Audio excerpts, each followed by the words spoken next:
ដើម្បីទទួលបានចំណេះដឹងថ្មីៗពី Channel ខ្មែរ Knowledge សូមបងប្អូនចុចពាក្យសញ្ញា Subscribe រួចចុចរូបកណ្ដឹងជាការស្រេច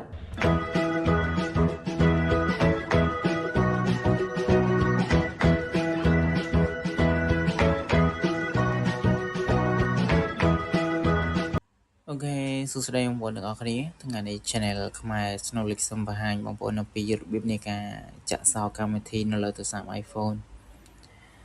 អញ្ចឹងគ្រប់កម្មវិធីទាំងអស់នៅលើទូរស័ព្ទ iPhone គឺយើងអាចចាក់សោបានទាំងអស់ដោយការ scan មុខរបស់យើងទើបអាចបើកកម្មវិធីនេះចេញអញ្ចឹងគឺបងប្អូនខ្លះក៏គាត់បានដឹងហើយបងប្អូនខ្លះទៀតក៏គាត់អត់ទាន់បានដឹងអញ្ចឹងរបៀបនៃការចាក់សោគឺងាយស្រួលមែនទែនសម្រាប់ទូរស័ព្ទដែលអាច scan មុខបានណាហ្នឹងហើយអញ្ចឹងបងប្អូនអាចចុចទៅលើកម្មវិធីណាមួយដែលយើងចង់ចាក់សោដោយ scan មុខណា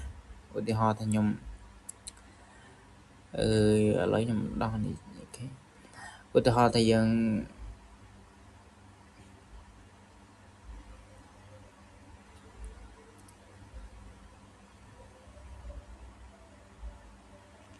អូខេអញ្ចឹងឧទាហរណ៍ថាខ្ញុំចាក់សោ account នៅកម្មវិធី Facebook ចុះណាចាក់សោកម្មវិធី Facebook អញ្ចឹងនេះគឺកម្មវិធី Facebook ដែលយើងបើកមកបានធម្មតាអញ្ចឹងណានេះគឺយើងអត់ទាន់បានចាក់សោទេគឺយើងបើកមកចេញធម្មតាអញ្ចឹងចូលបង្កាន់ធម្មតាអញ្ចឹងយើងចង់ចាក់សោកម្មវិធី Facebook ឬក៏ Messenger ឬក៏ Telegram អីនិយាយទៅកម្មវិធីទាំងអស់ដែលនៅលើទូរស័ព្ទ iPhone គឺយើងអាចចាក់សោបានទាំងអស់ដោយការ scan មុខអញ្ចឹងណា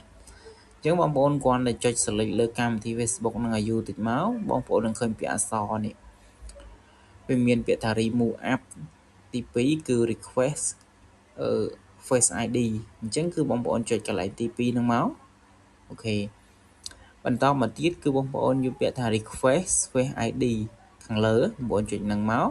ហើយបងប្អូនដាក់ចំមុខបងប្អូនមកឲ្យវា scan ណាអូខេយើងចុច try again ម្ដងទៀតមកអូខេបន្ទាប់ពីវា scan វាគ្រីសមុខរបស់យើងហើយគឺកម្មវិធី Facebook ហ្នឹងគឺជាប់សោហើយ Face ID ណាជាប់សោមុខរបស់យើងហើយអញ្ចឹងពេលណាដែលយើងបើកយើងត្រូវ scan មុខទើបអាចបើកចូលមកកាន់ Facebook នឹងបានហ្នឹងហើយបើកាលណាយើងអត់ scan មុខទេយើងអាចចូលទៅកាន់ Facebook នឹងបានទេឧទាហរណ៍ថាខ្ញុំបើក Facebook មក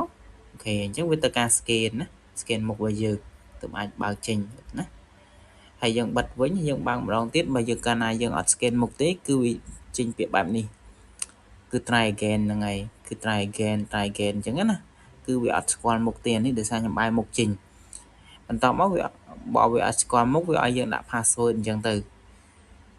ហ្នឹងហើយ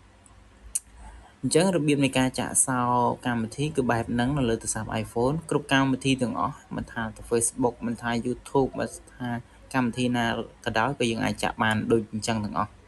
ណាបងប្អូនគ្រាន់តែ select ឧទាហរណ៍ថាយើងចាក់កម្មវិធី game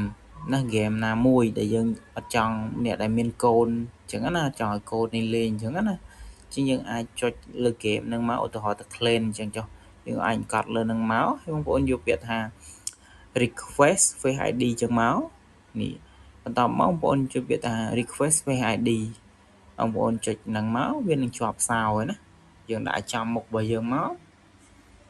អញ្ចឹងគឺកម្មវិធីហ្នឹងគឺជាប់សោហើយតោះតែ scan មុខទៅអាចបើកចេញអញ្ចឹងណាហ្នឹងហើយអញ្ចឹងនៅកម្មវិធីផ្សេងទៀតឧទាហរណ៍ Messenger Telegram Instagram មីសាមជាដើមឧទាហរណ៍ថា Telegram អញ្ចឹងយើងចុចអញ្ចឹងមកចុចនឹងមកអូខេអញ្ចឹងគឺវា scan ហើយពេលណាដែលយើងចូលមកកាន់ Telegram គឺយើងត្រូវ scan មុខរបស់យើងអញ្ចឹងណាហ្នឹងគឺបងវីដេអូហ្នឹងគឺមានតែប៉ុណ្្នឹងទេបាទសូមអរគុណសូមជម្រាបលាហើយបងប្អូនកុំភ្លេចជួយចុច Subscribe Channel ខ្មែរ Knowledge អ្នកមួយផងដើម្បីនឹងទទួលបានចំណេះដឹងថ្មីជាបន្តទៀតបាទសូមអរគុណ